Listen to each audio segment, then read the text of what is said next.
Okay, system program. Last में हमने देखा सिस्टम कॉल्स क्या होती हैं, अभी हम देख रहे हैं सिस्टम प्रोग्राम्स क्या होते हैं।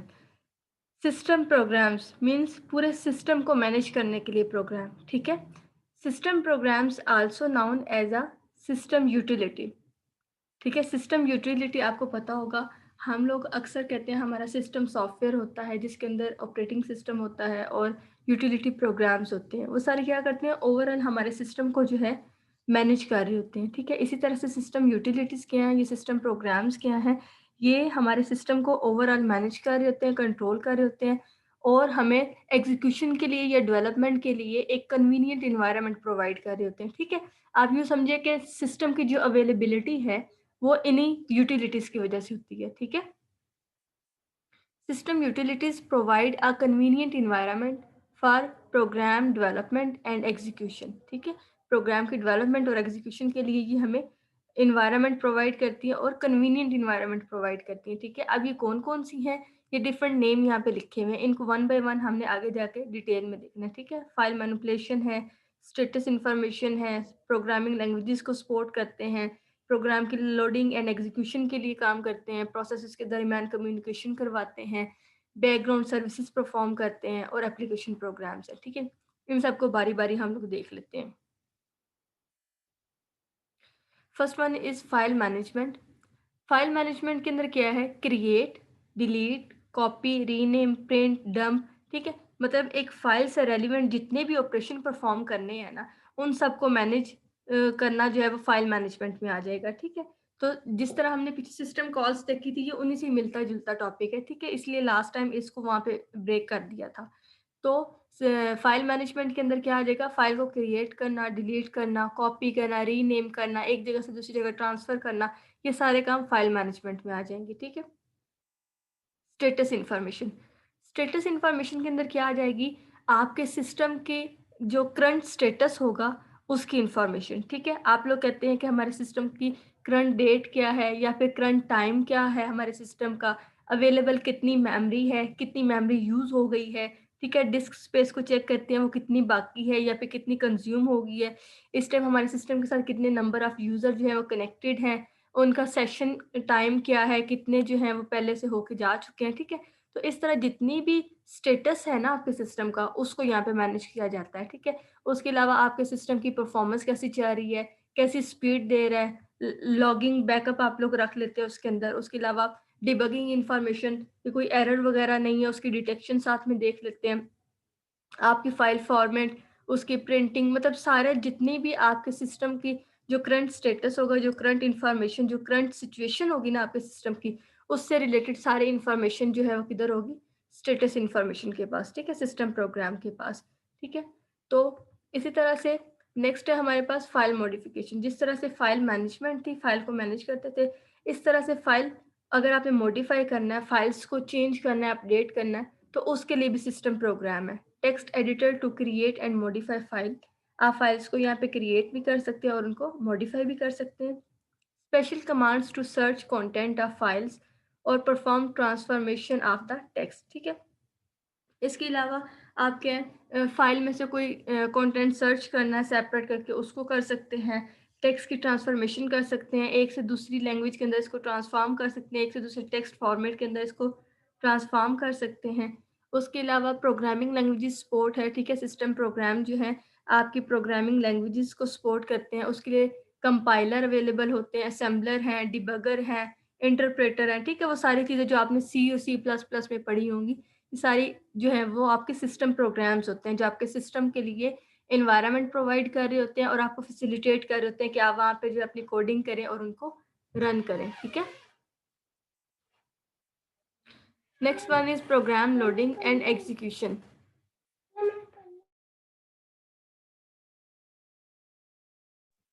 Next one is programme loading and execution, ठीक है। इसके अंदर क्या है, अब प्रोग्राम को एग्जीक्यूट करने से पहले डिफरेंट तरह के लोडर होते हैं, ठीक है। इन लोडर की हमने डिटेल नहीं पढ़नी, सिर्फ यहाँ पे नाम बताए हुए हैं कि डिफरेंट टाइप के लोडर हैं जो कि यूज़ होते हैं। वो कौन कौन से हैं? एब्सोल्यूट लोडर है, रीलोकेटेबल लोडर है, लिंकेज एडिटर है, ठीक है।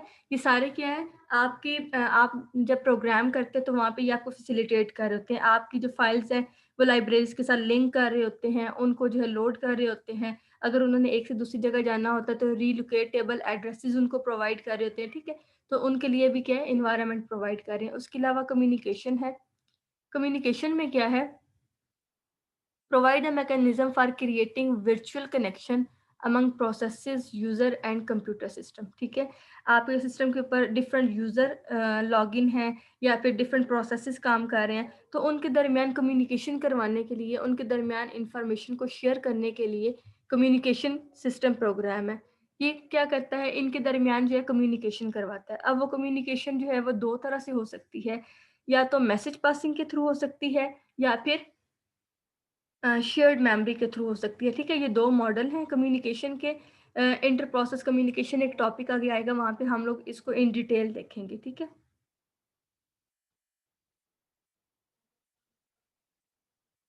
Background services. बैकग्राउंड सर्विसेज के अंदर क्या है, लॉन्च एट बूट टाइम, ठीक है। बैकग्राउंड सर्विसेज क्या है, जब आप अपने सिस्टम को बूटअप करते हैं, पावर देते हैं, तब से ये सर्विसेज जो हैं बैकएंड पे रन होना स्टार्ट हो जाती हैं, ठीक है। और जब तक आप अपना काम करते रहते हैं तब तक ये बैकएंड पे चलती रहती हैं। Some for the system startup, then terminate, some for the system boot and shut down, ठीक है। ये डिफरेंट सर्विसेज होती हैं, बूटिंग टाइम पे चलना स्टार्ट हो जाती है, कुछ सिस्टम के स्टार्ट करने के लिए होती हैं, सिस्टम को टर्मिनेट करने के लिए, सिस्टम को शट डाउन करने के लिए, ठीक है। तो ये डिफरेंट सर्विसेज हैं जो कि बैकएंड पे चलती रहती हैं, और ये साथ साथ में क्या है, चेकिंग करती रहती हैं कि आपकी डिस्क जो है उसकी मेमोरी को देखती रहती हैं, कितनी यूज़ हो चुकी है, कितनी रह गई है, ठीक है। आपके प्रोसेसेस को स्केड्यूल करते रहते हैं, किस प्रोसेस की बारी पहले है, किस प्रोसेस की टर्न जो है वो बाद में है, उसके बाद है, ठीक है। इस तरह से अगर कोई एरर वगैरह आ गया तो उसको साथ में उसका लॉग जनरेट कर लेते हैं, उसका बैकअप रख लेते हैं, ठीक है, ताकि पता चल जाए किस किस्म का एरर था, नेक्स्ट टाइम उससे जो अवॉइड किया जाए, ठीक है। उनकी क्लासिफिकेशन कर दी जाती है। उसके अलावा प्रिंटिंग का काम है या फिर इस तरह के जितने भी काम है, ये बैकएंड पे जो है इनके प्रोग्राम चलते रहते हैं। अब जो बैकएंड सर्विसेज हैं, जो प्रोग्राम एक्टिव तो सामने नहीं होते, एक्टिव सिर्फ तब होते हैं जब हम उनको एक्टिव करते हैं, जब हमें उनकी ज़रूरत है, हम उन्हें अपनी स्क्रीन के ऊपर लेके आते हैं, ठीक है। लेकिन बैकएंड पे वो चलती रहती हैं। इन सर्विसेज को हम जो है सबसिस्टम भी कह सकते हैं और डायमंड्स भी कह सकते हैं, ठीक है। यूजिंग क्लास में मुझे टर्म याद नहीं आ रही थी, तो इसको हम डायमंड भी कहते हैं, ठीक है। ये वो प्रोग्राम होते हैं जो आपके सिस्टम के बैकएंड पे चलती रहती हैं, ठीक है, सर्विसेज। एप्लीकेशन प्रोग्राम्स है उसके अलावा, run by the user, not typically consider part of the operating system. Application program, application software आपको पता है क्या होते हैं, ठीक है। ये यूजर प्रोग्राम होते हैं जो यूजर को फैसिलिटेट करते हैं किसी स्पेसिफिक टास्क के लिए, ठीक है। और ये ऑपरेटिंग सिस्टम का हिस्सा नहीं होते, ठीक है। ये यूजर की तरफ से कमांड्स होती हैं जिसके अकॉर्डिंग ये काम करते हैं। Launch by the launch by command line, mouse click और फिंगर पॉप, ठीक है। तो ये इन प्रोग्राम को चलाने के लिए आप कमांड लाइन से उनका नाम देके भी उनको रन कर सकते हैं, क्लिक करके भी कर सकते हैं, और अगर जो है वो टच सिस्टम है तो फिंगर जेस्चर से भी कर सकते हैं, ठीक है। तो ये डिफरेंट हमारे पास जो थे सिस्टम प्रोग्राम्स थे। इनमें कोई मसला है या आगे चलूँ? आगे चले मैम, सही हो गया। ठीक है। नेक्स्ट है ऑपरेटिंग सिस्टम स्ट्रक्चर। अब हमने ये देखना है कि हमारे ऑपरेटिंग सिस्टम जो है उसके डिफरेंट स्ट्रक्चर आ रहे हैं आजकल, ठीक है। डिफरेंट उसके डिज़ाइनिंग पैटर्न है, तो उनको यहाँ पे हमने देख लेना है। 4 तरह के यहाँ पे बताए गए हैं। एक बिल्कुल सिंपल स्ट्रक्चर है एमएस डॉस का, एक जो है ज़्यादा सिंपल भी नहीं है लेकिन ज़्यादा कॉम्प्लेक्स भी नहीं है, नॉर्मल सा है, ठीक है। लेकिन सिंपल स्ट्रक्चर से थोड़ा कॉम्प्लेक्स है यूनिक्स। एक जो है लेयर्ड है, ठीक है, लेयर बाय लेयर इसको बनाया गया, और एक जो है माइक्रो कर्नेल का मैच। इन चारों को हम लोग देख लेते हैं बारी-बारी कि ये ऑपरेटिंग सिस्टम के कौन-कौन से स्ट्रक्चर हैं। First one is simple structure MS-DOS। MS-DOS कैसा ऑपरेटिंग सिस्टम है? MS-DOS written to provide the most functionality in a least space, ठीक है। MS-DOS सबसे सिंपल स्ट्रक्चर है हमारा ऑपरेटिंग सिस्टम का। मतलब इसके अंदर कोई पार्टीशनिंग नहीं है कि ये इसका इंटरफेस है, ये इसका अलग से है, ये इसका हार्डवेयर का अलग से है, ये इसका फंक्शनैलिटी पार्ट अलग से, इस तरह कुछ भी नहीं है इसके अंदर। ये कि सारी की सारी फंक्शनैलिटी आपको ज़्यादा से प्रोवाइड करता है, मोस्ट फंक्शनैलिटी, लेकिन इन अ लीस्ट स्पेस, ठीक है। वो सारी जो है एक में ही है, कोई अलग से इतनी पार्टीशनिंग नहीं की हुई। तो इन अ लीस्ट स्पेस ये आपको फंक्शनैलिटी प्रोवाइड करता है। नॉट डिवाइडेड इनटू मॉड्यूल, ठीक है। जैसे मैंने आपको बताया कि ये इसके अंदर कोई सेपरेशन नहीं की गई कि ये मॉड्यूल इस काम के लिए, ये मॉड्यूल इस काम के लिए, ठीक है। Although MS-DOS has some structure, its interface and level of functionality are not well separated, ठीक है। तो इसके अंदर कोई मॉड्यूल्स नहीं बनाए हुए, कोई फंक्शनैलिटी को जो है डिवाइड नहीं किया गया, सारा का सारा जो है वो एक में ही है, ठीक है, एक ही मॉड्यूल के अंदर सारा काम हो रहा है इसके अंदर। अब नेक्स्ट स्ट्रक्चर है हमारे पास नॉन सिंपल स्ट्रक्चर, मतलब थोड़ा कॉम्प्लेक्स है उससे, Unix. Unix limited by the hardware functionality, the original Unix operating system had limited structuring. The Unix operating system consists of the two parts. ठीक है।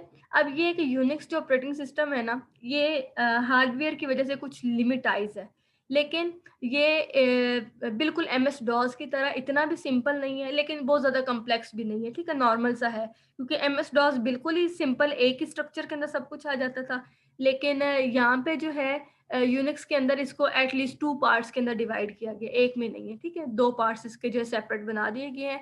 एक जो सिस्टम प्रोग्राम्स के लिए बना दिए गए, जो हमने पीछे पढ़े सिस्टम प्रोग्राम्स, जहाँ पे वो सारी सर्विसेज होंगी, फाइल सिस्टम की, फाइल मैनेजमेंट की, मॉडिफिकेशन की और ये वो, ठीक है, वो सारी होंगी। और दूसरा कौन सा पार्ट है, कर्नल का पार्ट बना दिया है।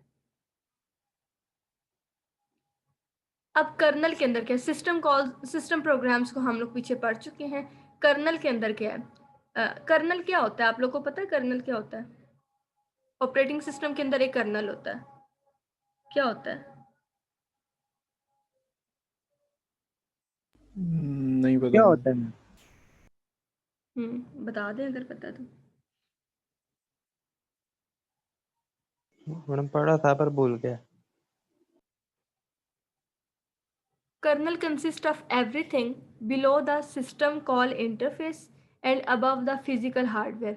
आपका जो ऑपरेटिंग सिस्टम का कोर होता है ना, जो मेन फंक्शनैलिटी आपके ऑपरेटिंग सिस्टम की प्रोवाइड करता है, वो आपका कर्नल होता है, ठीक है। अब कर्नल की यहाँ पे उन्होंने लोकेशन बताई है कि कर्नल यूनिक्स ऑपरेटिंग सिस्टम के अंदर हमारा कर्नल कहाँ पे प्लेस कर रहा है, ठीक है। वो कह रहे हैं कि सिस्टम कॉल इंटरफेस, ठीक है, इंटरफेस से नीचे और जो फिजिकल हार्डवेयर है उससे ऊपर, दरमियान में जितनी भी चीज़ें हैं जो मेन कोर फंक्शनैलिटी होगी वो सारी कर्नल में आ जाएगी, ठीक है। ये आगे डायग्राम में वहाँ से आपको बताती हूँ।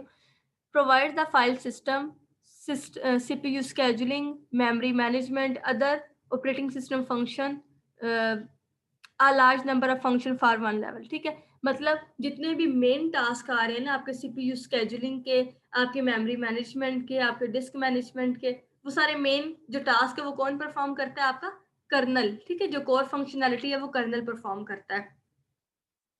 अब यहाँ पे दिखाया हुआ है कि कर्नल जो है वो कहाँ पे है, ये यूज़र है, ये लाइब्रेरीज वगैरह। अब यहाँ पे सिस्टम कॉल इंटरफेस, ठीक है, ये इंटरफेस है, इस इंटरफेस से नीचे और जो हार्डवेयर है इससे ऊपर, सारी जो दरमियान की चीज़ें हैं, दरमियान की फंक्शनैलिटी है, वो परफॉर्म किया कर्नल, ठीक है। तो यहाँ पे जो है इन्होंने यूनिक्स का स्ट्रक्चर बताया हुआ है। अब कर्नल क्या काम कर रहा है, signal terminal handling, character IO system, terminal drivers, ठीक है, जो मेन टास्क है वो सारे इसमें आ रहे हैं।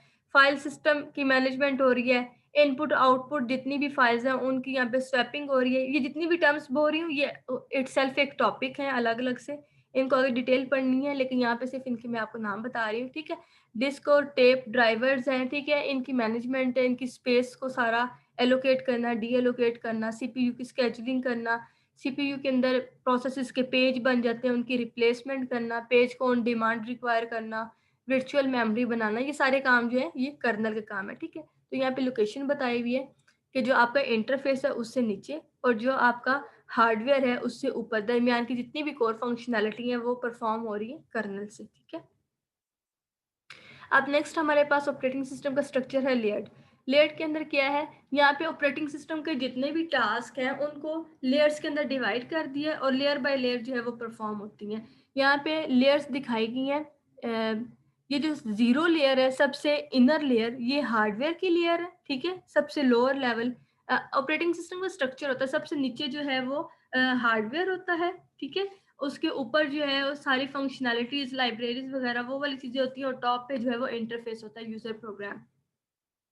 तो लेयर 0 के ऊपर सबसे नीचे हार्डवेयर और सबसे ऊपर जो nth लेयर होगी वहाँ पे क्या, यूजर इंटरफेस, और दरमियान की जो लेयर्स हैं यहाँ पे उन्होंने अपनी फंक्शनैलिटी को जो है वो सेटअप किया हुआ है, ठीक है।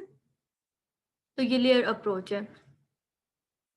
The operating system is divided into a number of layers or level. Each build on top of a lower layer, ठीक है, हर लोअर लेयर के ऊपर उससे टॉप लेयर जो है वो डिजाइन की जाती है। The bottom layer, layer 0 is the hardware and the highest nth layer is the user interface. With modularity, layers are selected such that each uses function, operation and service of only lower level layer. ठीक है, इसका क्या मतलब है कि हर एक layer जो है उसकी अपनी फंक्शनैलिटी जो वो प्रोवाइड कर रही है अपनी उस लेयर की, उस लेवल की, और उससे नीचे वाली जितनी भी लेयर्स है उन सब की फंक्शनैलिटी प्रोवाइड करता है। ठीक है, जो उससे ऊपर वाली लेयर होगी वो अपनी फंक्शनैलिटी और अपने से नीचे वाली सारी लेयर्स की फंक्शनैलिटी जो है वो प्रोवाइड कर रही होगी। ठीक है, लेकिन लेयर अपने से टॉप लेवल लेयर की फंक्शनैलिटी प्रोवाइड नहीं कर सकती। ठीक है, क्योंकि वो वहां तक पहुंचेगा तो तभी वो फंक्शनैलिटी प्रोवाइड कर सकेगा। नेक्स्ट है माइक्रो कर्नल स्ट्रक्चर। अब माइक्रो क्या होता है, किसी छोटी चीज को हम माइक्रो कहते हैं ना, और बड़ी चीज को मैक्रो कहते हैं। ठीक है, तो माइक्रो कर्नल मीन्स छोटा सा कर्नल है उसके अंदर, इस सिस्टम के अंदर इसको देख लेते हैं। Kernel that provide fewer services than a traditional kernel. ठीक है, ट्रेडिशनल पुराने कर्नल तो बिल्कुल ही किसी ना काम के होते थे ना, मतलब इतनी कोई फंक्शनैलिटी प्रोवाइड नहीं करते थे। लेकिन ये उन ट्रेडिशनल कर्नल से कुछ सर्विसेज जो है वो आपको प्रोवाइड करता है, लेकिन सारी सर्विसेज यहाँ पे प्रोवाइड नहीं की जा रही। ठीक है, माइक्रो कर्नल इसके नाम से ही पता जा रहा है। कौन कौन सी सर्विसेज है वो देख लेते हैं। मेमोरी मैनेजमेंट दे रहा है, आपकी प्रोसेस स्केजुलिंग दे रहा है, बेसिक इंटर प्रोसेस कम्युनिकेशन दे रहा है। ठीक है, प्रोसेस के दरमियान कम्युनिकेशन करवाने के लिए फैसिलिटेट करता है। अब कम्युनिकेशन के लिए यहाँ पे उन्होंने कहा है कि माइक्रो कर्नल कौन सा मॉडल यूज करता है, वो मैसेज पासिंग यूज करता है। ठीक है, शेयर्ड मेमोरी यूज नहीं करता, मैसेज पासिंग को यूज करता है। ठीक है, अब इसके बेनिफिट्स क्या हैं। Easy to extend a micro kernel. ठीक है, माइक्रो कर्नल को इजिली हम लोग एक्सटेंड कर सकते हैं। किस तरह से, easier to port the operating system to a new architecture. ठीक है, इजिली हम इसको एक्सटेंड कर सकते हैं, इसके अंदर मॉड्यूल्स जो है ऐड कर सकते हैं आसानी के साथ, और अपने ऑपरेटिंग सिस्टम का आर्किटेक्चर इंक्रीज कर सकते हैं, इसकी कैपेबिलिटी इंक्रीज कर सकते हैं। ठीक है, इसके ऑपरेशंस को एक्सटेंड कर सकते हैं। मोर रिलायबल, ठीक है, इसके अंदर जो है मोर रिलायबिलिटी होती है, क्योंकि ये है कि ज़्यादा वो बल्कि नहीं होता, जिसके से ज़्यादा मसले भी नहीं होते। ठीक है, और मोस्ट सिक्योर है। ठीक है, जितनी चीज़ जो है वो कम होगी, रिलायबल होगी, उतनी वो सिक्योर होगी। अच्छा, जहाँ पे बेनिफिट्स हैं वहाँ पे डेट्रीमेंट्स भी हैं, उनको देख लेते हैं। Performance overhead of the user space to kernel space communication. अब वो कह रहे हैं कि जहाँ पे फायदे हैं वहाँ पे एक नुकसान भी है। वो क्या नुकसान है, उसको डायग्राम से आगे देख लेते हैं हम लोग कि माइक्रो कर्नल का जो स्ट्रक्चर है वहाँ पे क्या है। पहले भी आपको बताया था यूजर प्रोसेसेस होते हैं और कर्नल प्रोसेसेस होते हैं। इसी तरह से यूजर स्पेस होती है और कर्नल स्पेस होती है। अब यूजर और कर्नल स्पेस के दरमियान वो जो कम्युनिकेशन होना है ना प्रोसेसेस का, वो ओवरहेड है, ये इसका नुकसान है। वो किस तरह से है, यहाँ पे देखते हैं। ये कौन सा यूजर मोड है, ठीक है, जहाँ पे यूजर की फाइल्स पड़ी हुई हैं, ड्राइवर्स पड़े हुए हैं, एप्लीकेशन प्रोग्राम्स पड़े हुए हैं। यहाँ पे एक कर्नल दिखाया हुआ है। कर्नल के अंदर जो उसकी मेन फंक्शनैलिटी जो आपके ऑपरेटिंग सिस्टम की वो पड़ी हुई है। इंटर प्रोसेस कम्युनिकेशन है, मेमोरी मैनेजमेंट है, सीपीयू स्केजुलिंग है। ठीक है, ये सारे काम है। लेकिन उन्होंने कहा ओवरहेड किस तरह से है कि अगर यूजर मोड के अंदर उसने एक से दूसरे प्रोसेस के दरमियान कम्युनिकेट करना है ना, फैसिलिटेट करना है, दूसरे से कुछ लेना देना, कुछ शेयर करना है, तो इसमें क्या है कि यूजर की एक प्रोसेस से दूसरे के अंदर ये डायरेक्ट नहीं कम्युनिकेट कर सकता। उसको क्या है, पहले कर्नल मोड में आना होगा और कर्नल मोड से होके फिर वहां पे यूजर मोड पे जाना होगा। तो ये क्या है, एक एक्स्ट्रा का ओवरहेड है। ठीक है, मतलब डायरेक्ट भी तो जा सकता था, तो फिर यहाँ पे क्या है, ओवरहेड बताया गया है। ठीक है, किसकी परफॉर्मेंस के अंदर ओवरहेड होता है, टाइम भी ज्यादा लग जाता है, परफॉर्मेंस भी किसी हद तक जो है थोड़ी स्लो हो जाती है कि जब उसको जो है कर्नल मोड से होके जो फिर यूजर मोड में जाना पड़ता है। तो ये एक ओवरहेड है, ये इसका एक नुकसान यहाँ पे बताया है। ठीक है, clear. Yes ma'am.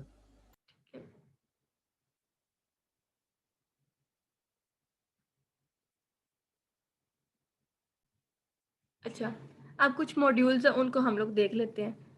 Many modern operating system implement loadable kernel modules. ठीक है, मॉड्यूल्स क्या है, कुछ फंक्शनैलिटी उनकी जो है सेपरेटली हमने परफॉर्म की होती है। एक मॉड्यूल है वो अपना काम कर रहा है, दूसरा मॉड्यूल है वो अपना काम कर रहा है। अब यहाँ पे लोडेबल कर्नल मॉड्यूल का मतलब कि ये कर्नल के वो मॉड्यूल्स हैं जिनको हम लोड कर सकते हैं, ठीक है। जैसे माइक्रो कर्नल की बात हुई तो हमने कहा उसके पास थोड़ी फंक्शनैलिटी होती है, लेकिन उसको जैसे जैसे ज़रूरत होती है वो उसके अंदर मॉड्यूल्स को ऐड करके उनको लोड करके अपनी फंक्शनैलिटी को इन्हेंस कर सकता है, ठीक है। तो इसी तरह से ये लोडेबल कर्नल मॉड्यूल्स की बात कर रहे हैं। अब ये जो लोडेबल कर्नल मॉड्यूल्स हैं ये डिफरेंट अप्रोच को यूज़ करके बनाए जा सकते हैं, चाहे आप ऑब्जेक्ट ओरिएंटेड को यूज़ करें, चाहे कोई भी यूज़ करें, ठीक है, उसके थ्रू आप लोग कर सकते हैं। इसके अंदर क्या है कि हर एक कोर जो कंपोनेंट है वो सेपरेट होता है, ठीक है। हर एक मॉड्यूल जो है वो सेपरेट होता है, ठीक है। Each talks to other over known interface. इन मॉड्यूल्स के अपने इंटरफेस होते हैं और इन इंटरफेस के थ्रू जो है ये एक दूसरे से कम्युनिकेट कर रहे होते हैं, ठीक है। अब वो इंटरफेस के ऊपर चाहे उनका पोर्ट एड्रेस है या जो भी चीज़ है उनके थ्रू वो लिंक होते हैं और एक दूसरे के साथ जो है वो कम्युनिकेट कर लेते हैं।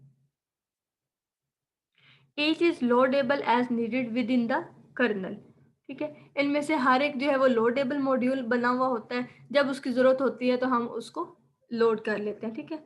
ओवरऑल सिमिलर टू लेयर, ठीक है, ये लेयर की तरह होती है, वहाँ पे लेयर्स के अंदर होता है, यहाँ पे उनके मॉड्यूल्स बना दिए जाते हैं, ठीक है। लेकिन जो है ये उससे थोड़ा सा ज़्यादा फ्लेक्सिबल होता है।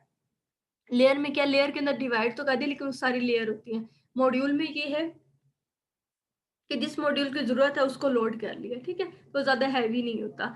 तो अब इस तरह के कौन-कौन से सिस्टम है उसकी 2 एग्ज़ाम्पल बताई हुई है, एक तो लिनक्स है और एक सोलारिस है, ठीक है। यहाँ पे सोलारिस मॉड्यूलर अप्रोच जो है उसकी एग्ज़ाम्पल बताई गई है, इसको ज़रा देखें। समझ आ रही है इसकी आपको?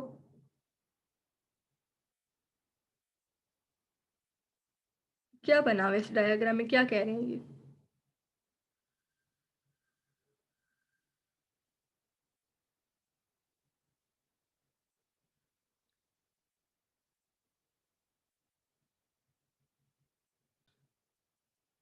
Hybrid system.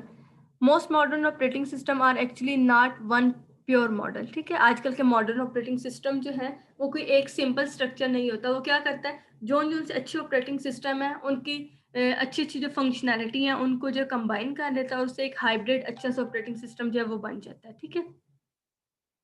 Hybrid combine multiple approaches to address performance, security, usability needs, ठीक है। मीन्स कि किसी ऑपरेटिंग सिस्टम की परफॉर्मेंस अच्छी है तो उसका वो वाला मॉड्यूल ले लिया, किसी ऑपरेटिंग सिस्टम का सिक्योरिटी सिस्टम अच्छा है तो उसका मॉड्यूल ले लिया, ठीक है। तो मतलब डिफरेंट जगह से जो जो अच्छी चीज़ें हैं उनको लेके उससे एक हाइब्रिड और बड़ा अच्छा सा ऑपरेटिंग सिस्टम जो है वो बना लिया, ठीक। अच्छा, और उसके अलावा अब जो इन्होंने यहाँ पे बताया हुआ है कि जैसे मोनोलिथिक और मॉड्यूलर ये 2 अप्रोचेस हैं ऑपरेटिंग सिस्टम की, इनको कंबाइन कर लिया डायनामिक लोडिंग ऑफ फंक्शनैलिटी के लिए, ठीक है।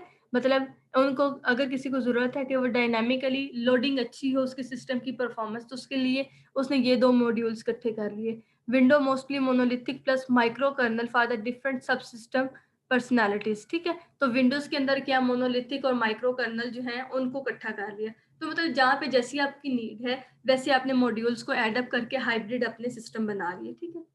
इस तरह से एप्पल वालों का बताया हुआ है, मैक का, उसने क्या किया है, लेयर्ड अप्रोच लगाई है, एक्वा का यूज़र इंटरफेस लगाया और प्रोग्रामिंग एनवायरनमेंट को एक्वा दे दिया, ठीक है। तो मतलब जैसी नीड है उसके अकॉर्डिंग जो है बना ली है। ऑपरेटिंग सिस्टम की आगे जनरेशन है। अब यहाँ पे वो क्या कह रहे हैं, वो कह रहे हैं कि operating system are design to run on any of the class of the machine. The system must be configured for each specific computer site. वो कहते हैं कि ऑपरेटिंग सिस्टम तो बन गया, ठीक है। अब एक ऑपरेटिंग सिस्टम है वो कोई किसी एक मशीन के लिए नहीं बना, उसको डिफरेंट लोग अपनी मशीन्स के ऊपर जो है वो इंस्टॉल कर लेते हैं। लेकिन ये जब वो अपने सिस्टम के ऊपर ऑपरेटिंग सिस्टम को या विंडोज़ को इंस्टॉल कर रहे हैं, तो उसको अपने सिस्टम के अकॉर्डिंग कॉन्फ़िगर कर लेते हैं, ठीक है? कि उनके सिस्टम की क्या स्पेसिफ़िकेशन है, उसके अकॉर्डिंग कर लेते हैं। तो एक फ़ाइल होती है सिसजेन, सिस्टम जनरेशन के नाम से, ठीक है? उसके अंदर ये सारी इन्फॉर्मेशन जो है होती है आपके सिस्टम से रेलेवेंट, आपके सिस्टम की स्पेसिफ़िक इन्फॉर्मेशन होती है, ठीक है? जो आप लोग इंस्टॉलेशन करते हुए जो है कॉन्फ़िगर करते हैं, ठीक? Sysgen program obtain information concerning the specific configuration of the hardware system, ठीक है। आपके सिस्टम की हार्डवेयर की सारी स्पेसिफिकेशन इंफॉर्मेशन जो है वो इसके अंदर होती है। System boot. अच्छा, बूटिंग प्रोसेस किसी को पता हो तो वो बता दें, कैसे हमारा सिस्टम बूट होता है।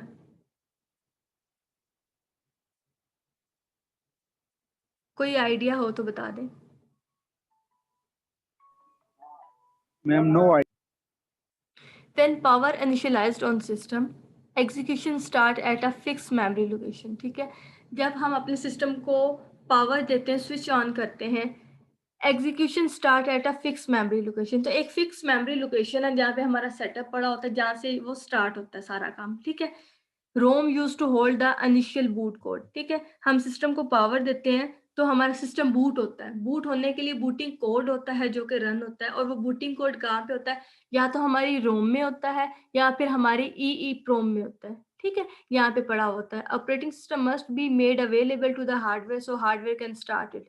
तो वहां से जाके वो बूटिंग कोड चलता है, हमारा ऑपरेटिंग सिस्टम जो है वो अवेलेबल होता है, जिससे आगे जो है सारा प्रोसेस स्टार्ट होता है। तो यहाँ पे क्या है, एक अब ये बूट कोड क्या है वो आपको बता देती हूँ। स्मॉल पीस ऑफ कोड होता है, ठीक है, कुछ लिखी हुई रिटन इंस्ट्रक्शन होती है जिसको हम बूटस्ट्रैप लोडर भी कहते हैं। ठीक है, बूटस्ट्रैप का आपने नाम सुना होगा, जो कि हमारे सिस्टम को बूट करने के लिए कोड होता है।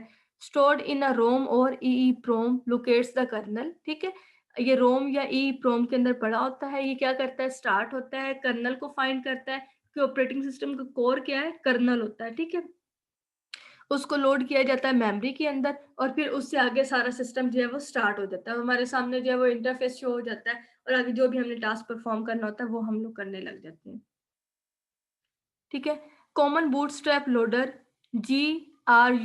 grub allow selection of kernel from the multiple disk version और कर्नल ऑप्शन। ठीक है, अब ऐसा भी हो सकता है कि आपके सिस्टम के ऊपर मल्टीपल ऑपरेटिंग सिस्टम जो है वो रन हो रहे हो, तो वहाँ पे डिस्क के ऊपर डिफरेंट ऑपरेटिंग सिस्टम पड़े हैं। लाइक आपने विंडोज भी की हुई है, आपने लिनक्स भी इसके साथ की हुई है। तो अब वो किस ऑपरेटिंग सिस्टम को चूज करना है, किस बूटस्ट्रैप को जो है वहां से उठाना है कोड को, उसके किस वर्जन को उठाना है, कर्नल के बाकी जो ऑप्शन है उनकी सिलेक्शन जो है आपको कौन बताता है? grub। ठीक है, ये बताता है कि किसको जो है सिलेक्ट करके इस टाइम पे ऑन करना है। Kernel load and system is then running. ठीक है, वो कर्नल जो है वो लोड हो जाता है मेमोरी के अंदर, और आपका सिस्टम जो है वो रनिंग फॉर्म के अंदर आ जाता है। तो ये सारा प्रोसीजर है सिस्टम की बूटिंग का। वर्चुअल मशीन्स क्या है? Virtual machine, the fundamental idea behind a virtual machine is to abstract the hardware of a single computer, the CPU, the memory, disk drive, network interface card, and many other, into several different execution environment।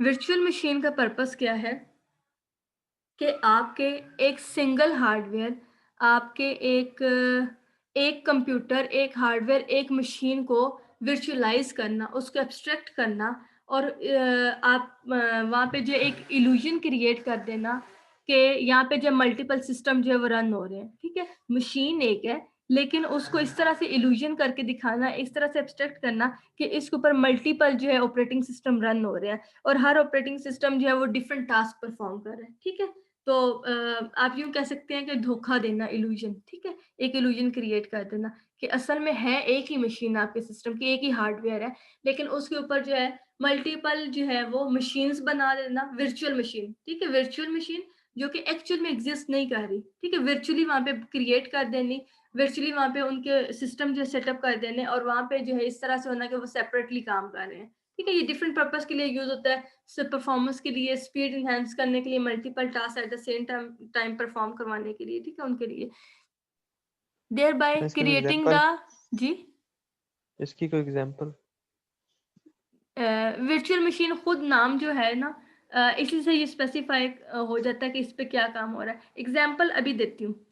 thereby creating the illusion that each separate execution environment is running its own private computer। ठीक है, और यहाँ पे show हो रहा होता है कि जैसे हर एक जो सेपरेट ऑपरेटिंग सिस्टम है वो सेपरेट सेपरेट मशीन के ऊपर जो है वो काम कर रहा है। ठीक है, और जो है वो मल्टीपल टास्क जो है वो परफॉर्म हो रहे हैं, लेकिन असल में होता एक है। अ सिंगल फिजिकल मशीन, एक सिंगल फिजिकल मशीन है, can run multiple operating system concurrently. ठीक है, तो यही इसकी एग्जांपल समझे कि आपका अपना सिस्टम है, लेकिन आप उसके ऊपर क्या है, मल्टीपल टास्क जो है वो परफॉर्म करना चाहते हैं। ठीक है, तो वहां पे आप क्या करते हैं, वर्चुअल मशीन इंस्टॉल कर लेते हैं। इसकी एक है वर्चुअल बॉक्स, इसकी एग्जांपल है। ठीक है। वर्चुअल बॉक्स को आप लोग बेशक सर्च करके देखें, वो हम लोग इंस्टॉल कर लेते हैं। उससे क्या वर्चुअल एनवायरनमेंट हम लोग क्रिएट कर लेते हैं, ठीक है, कि हमारे सिस्टम के ऊपर जो हम मल्टीपल टास्क परफॉर्म करना चाहते हैं, हम उसके लिए जो है उसको इंस्टॉल कर लेते हैं, वर्चुअल एनवायरनमेंट क्रिएट कर लेते हैं और वहाँ पे मल्टीपल टास्क जो परफॉर्म कर लेते हैं। वर्चुअल बॉक्स जो है वो भी वर्चुअल मशीन के तौर पे यूज होता है, ठीक है। तो